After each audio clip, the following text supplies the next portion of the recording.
बिस्मिल्लाहिर्रहमानिर्रहीम। अस्सलाम वालेकुम नाज़रीन, आप यूट्यूब चैनल देख रहे हैं। मैं इमरान खान हूँ। मियाँ नवाज शरीफ साहब का बाहर से एक बयान आया है। बरतानिया में वो रहते हैं, लंदन में, और वहाँ से उनके बयान आते रहते हैं। इस मौका पर उनका बयान का मुझे इंतज़ार था। मुझे ऐसा लगा कि वो बोलेंगे सैलाब में डूबती हुई बस्तियों को बचाने के लिए, वो बोलेंगे सक्खर बैराज में जो लाशें तैर रही हैं दर्जनों की तादाद में, उनको निकालने के लिए बोलेंगे।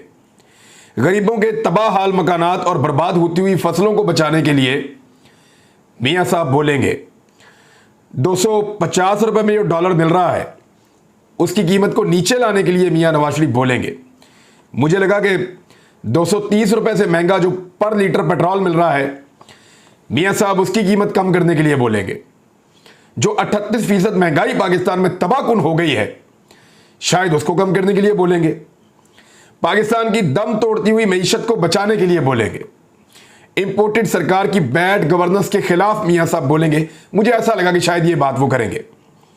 घी, तेल, खादों, बिजली और गैस की कीमतों में जो होशरुबा इजाफा हुआ है, जो बदतरीन इजाफा हुआ है, शायद उसके खिलाफ बोलेंगे।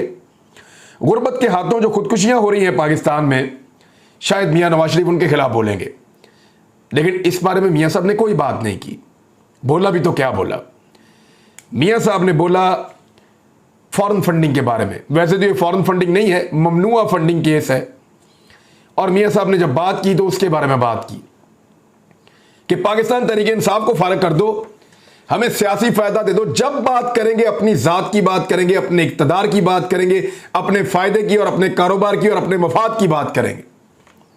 कभी अवाम की और गरीब की बात नहीं करेंगे, क्योंकि उनसे इनको कोई सरोकार ही नहीं है। एक गरीब आदमी इनके लिए सिर्फ वोट डालने वाली एक चीज है जो हर इलेक्शन के अंदर इनको करामत हो जाती है इनके लिए। उसके बाद ये उसको फारिग कर देते हैं, फेंक देते हैं उसको कहीं दूर दराज अपने से, करीब भी जाना पसंद नहीं करते। तो अब भी प्रोपेगेंडा किया तो अपनी सियासत के लिए किया, अपनी औलाद के लिए किया, अपने मफाद के लिए किया, अपने मालो दौलत के लिए किया कि एक पॉलिटिकल पार्टी है जो इनकी अपोनेंट है, उसको पब्लिक में शिकस्त दे नहीं सकते, तो चलो उसको वैसे ही फारग करवा देते हैं टेक्निकल बुनियादों के ऊपर।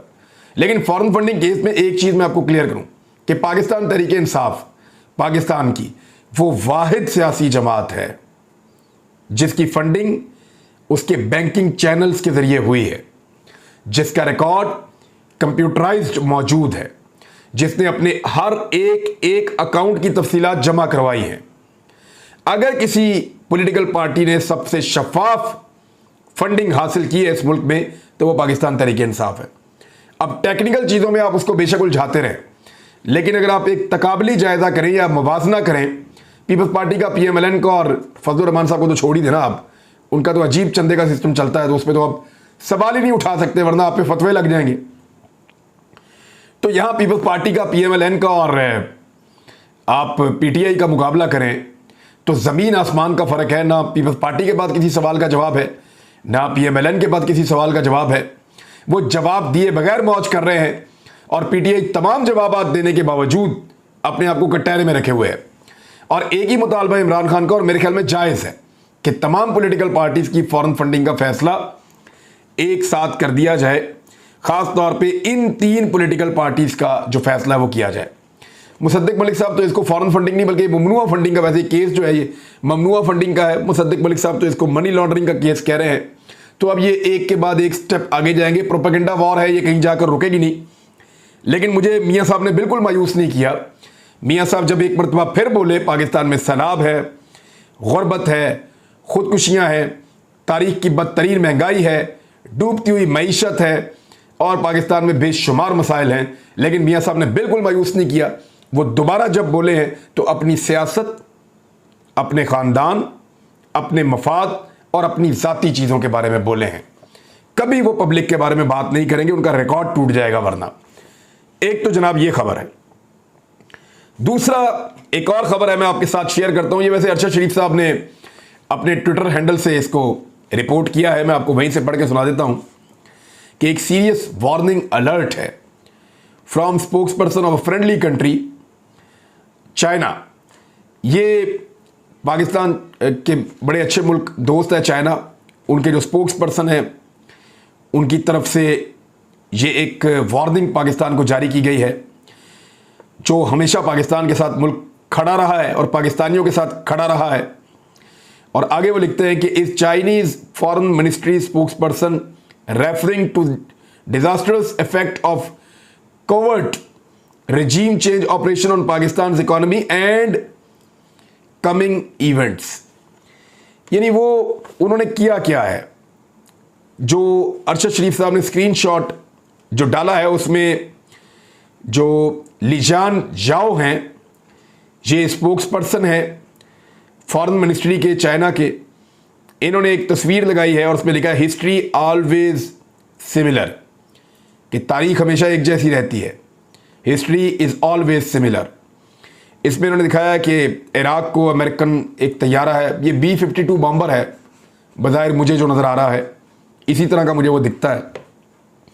इराक को तबाह कर रहा है, सोमालिया को तबाह कर रहा है, अफ़गानिस्तान को तबाह कर रहा है, लीबिया को तबाह कर रहा है, सीरिया को तबाह कर रहा है, शाम को, और पाकिस्तान भी दिखाया है कि पाकिस्तान को भी वो ऐसे ही तबाह कर रहा है।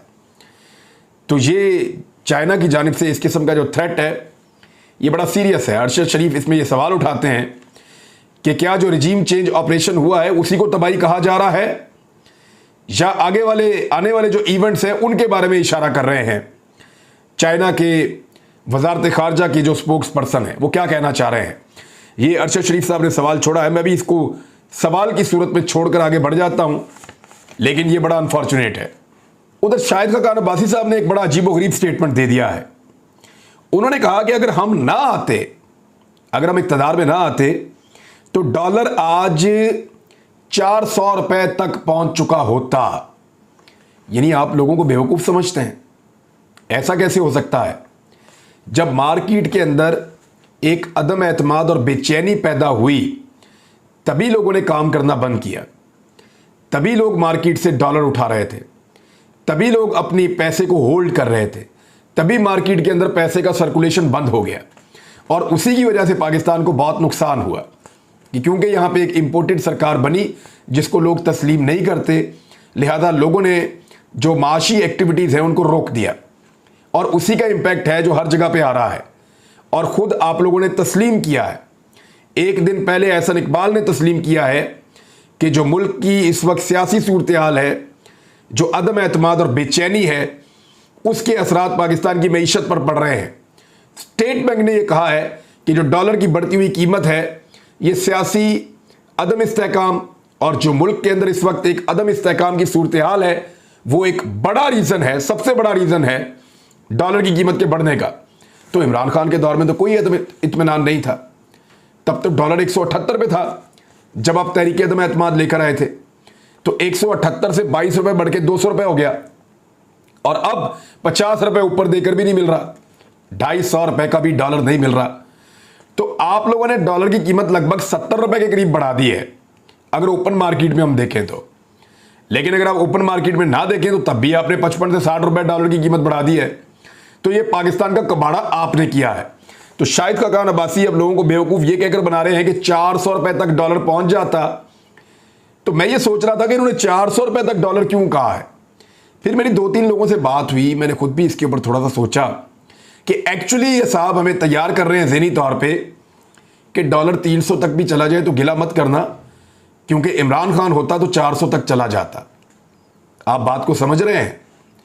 ये एक्चुअली इस तरह से पाकिस्तानियों को बेवकूफ़ बनाने की कोशिश कर रहे हैं, और अब पाकिस्तानी मज़ीद बेवकूफ़ बनने के लिए तैयार नहीं हैं। हर वो हथकंडा ये अपनाते हैं जिससे पाकिस्तान मज़ीद नीचे जाता है, सिर्फ अपने इक़्तिदार को बचाने के लिए। शेख रशीद साहब बार बार दावा कर रहे हैं कि सिर्फ फजलुर रहमान रह गए हैं जो नहीं मान रहे, बाकी ज़्यादातर लोग मान चुके हैं, और आम इंतखाबात जल्दी होने वाले हैं।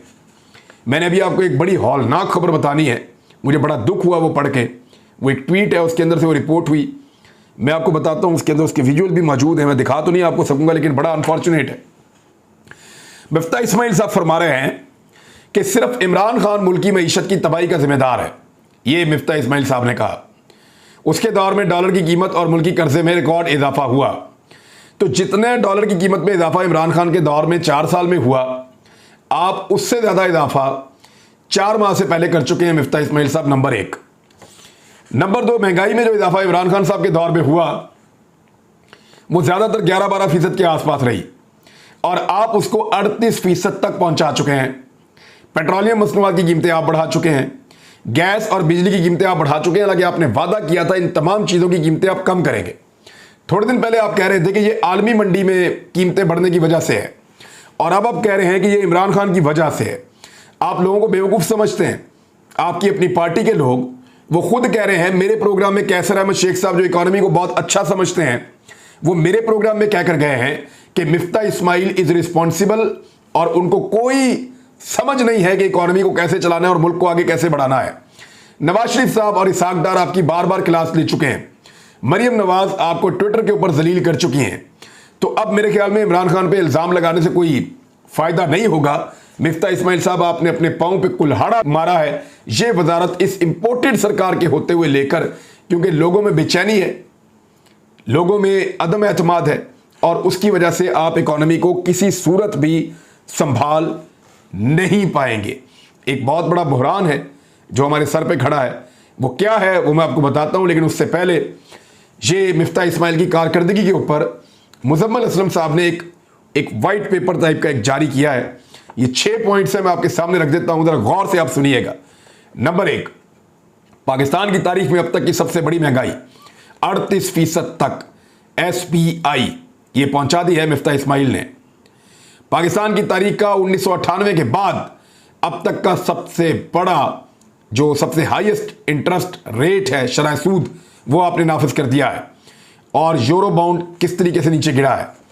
Highest ever rupee depreciation in any government and under finance minister, किसी भी फाइनेंस मिनिस्टर के अंडर या किसी भी गवर्नमेंट के अंदर 55 से 60 रुपए तक कभी भी यह रुपया डीवैल्यू नहीं हुआ। यह आपके दौर में हुआ है। नंबर 4, पाकिस्तान का जो बैरूनी कर्जा है वो इन सारी हरकतों की वजह से 10,000 अरब रुपए तक बढ़ चुका है इन 4 महीनों में। 4 महीनों में पाकिस्तानियों के ऊपर जो कर्जा बढ़ा है वो है 10,000 अरब रुपया इनकी गलत पॉलिसीज की वजह से। नंबर 5, 4 महीने में 4 बजट ये लोग पेश कर चुके हैं। नंबर 6, पाकिस्तान की रेटिंग डाउनग्रेड हो रही है। लगातार पाकिस्तान की रेटिंग मुस्तहकम से जो है वो मनफी के अंदर और नीचे गिरती चली जा रही है और ये मुख्तलिफ आलमी इदारे लगातार पाकिस्तान को बता रहे हैं। ये चीज़ आपके सामने मैंने रखी। अब आ जाए जो बुहरान हमारे सामने खड़ा है। जो पाकिस्तान के बैंक्स हैं जिनके थ्रू LC खोली जाती है, LC कहते हैं ये आप एक LC आप खोलते हैं, बैंक के अंदर आप डॉलर जमा करवा देते हैं, क्योंकि बैंक डील करते हैं बैरून मुल्क। जब आप कुछ अदायगियां कर रहे होते हैं, कुछ सामान आप खरीद रहे होते हैं, ख़ास तौर पे आप इंपोर्ट करते हैं रॉ मटेरियल को या पेट्रोल को या डीजल को या गंदम को, जिस चीज़ को भी आप बाहर से मंगवाते हैं, तो बैंक में आप LC खोलते हैं या आप पैसा जमा करवाते हैं, वहाँ बैंक पैसा दे देता है और उसके बदले में वहाँ से वो चीज़ पाकिस्तान आ जाती है।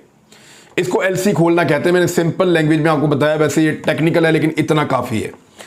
तो जो बैंक LC खोलते हैं वो अब इनकार कर रहे हैं। बैंक PSO को, एक तो उन्होंने कर्जा देने से इनकार कर दिया बैंकों ने, PSO को कर्जा नहीं मिल रहा। पाकिस्तान स्टेट ऑयल जो पाकिस्तान में तेल लाकर बेचने वाला सबसे बड़ा इदारा है, PSO को लेटर ऑफ क्रेडिट के लिए 80 अरब रुपए की फौरी अशद जरूरत है। क्या वो पैसे दे पाएंगे इनको? पाकिस्तान के पास क्या इतना पैसा मौजूद है? क्योंकि लगातार पाकिस्तान के जो ज़खायर हैं वो गिरते चले जा रहे हैं। तेल की दरामद के लिए जो बैंक हैं वो ये कह रहे हैं कि 248 रुपए फी डॉलर से कम इसके ऊपर हम LC खोलने के लिए तैयार नहीं है, क्योंकि पाकिस्तान में अभी अगर ये 248 रुपए देंगे फी डॉलर के एवज, तो तब जाके ये पेट्रोल की बाहर से मंगवाएंगे, इंपोर्ट करेंगे। अब फर्ज करें आप कि ये दे देते हैं 240 और जिस वक्त बाहर पेमेंट होती है तब रेट होता है 250 रुपया, तो नुकसान किसका हुआ? बैंकों का हुआ। तो बैंक तैयार नहीं हो रहे, वो 248 रुपए कम से कम, इवन उसके बगैर वो LC खोलने के लिए तैयार नहीं है 248 रुपए। और ये PSO के साथ हो रहा है। लेटर ऑफ क्रेडिट डिफॉल्ट हो गया तो तेल की दरामद 2 महीने तक मुअत्तल हो सकती है। पाकिस्तान में लगातार 2 महीने के लिए तेल का बहुत बड़ा बहरान आ सकता है, खुदा न खास्ता। सूरत इंपोर्टेड सरकार ने, इन नकम्बी और नाअहल हुकूमत ने यहां तक बदकिस्मती से पहुंचा दी है। अब मैं आपको ले जाता हूं कि एक तो हुकूमत गिराने की पूरी कोशिश की जा रही है कि 10 वोट जो हैं उनको दोबारा किसी तरीके से मैनेज किया जाए और पंजाब में हुकूमत नहीं रहनी चाहिए पीटीआई की। ये पहले दिन से कोशिश कर रहे हैं सारे लोग मिलकर, और इस पर आप नज़र रखिएगा, मैं इसके बारे में आपको बताता रहूँगा। दूसरा, गवर्नर राज के ऑप्शन के ऊपर बहुत संजीदगी से गौर कर रहे हैं और वो कोई रास्ता निकालने की कोशिश कर रहे हैं। अब मैं आपको सिर्फ ये बताऊंगा कि सिराजुल हक साहब ने जो दिल दहला दिया है एक ट्वीट करके, वो ट्वीट मैं आपके सामने रखता हूं। वो ये कह रहे हैं कि आज सक्खर बैराज से मेरा गुजरना हुआ। 3 दिनों से यहां 3 लाशें तैर रही हैं इस पानी के अंदर। 3 दिन से पानी के अंदर 3 लाशें तैर रही हैं। थाना रोड़ी और थाना सक्खर में हुदूद के इख्तलाफ की वजह से इन्हें नहीं निकाला जा सका। रोड़ी थाने वाले कहते हैं कि तुम्हारी हुदूद है, सक्खर थाने वाले कहते हैं कि तुम्हारी हुदूद है, और हुदूद का तयन ना होने की वजह से जो लाशें तैर रही हैं पानी के अंदर उनको नहीं निकाला जा सका। जब किसी को पकड़ना होता है ना तो टूल प्लाजा इस्लामाबाद वाला जो है वो इस्लामाबाद में नहीं होता। जब इन्होंने मुझे गिरफ्तार करना था ना तो तब हुदूद का मसला इन्होंने यूं हल कर लिया था और हाई कोर्ट ने भी इनकी बात मान ली थी। हुदूद का मसला ही कोई नहीं था।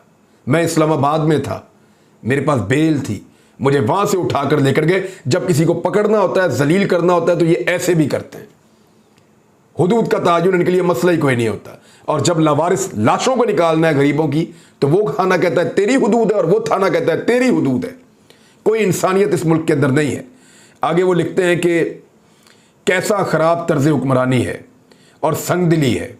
मकामी लोगों ने बताया है कि 23 लाशें देखी गई हैं, अब तक सिर्फ 6 को निकाला जा सका है।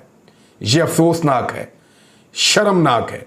यह सिराजुल हक साहब का ट्वीट है, इसको पढ़ के मुझे बहुत अफसोस हुआ, बहुत। अब तक के लिए इतना ही। अपना ख्याल रखिएगा, अपने इस चैनल का भी। अल्लाह हाफिज़।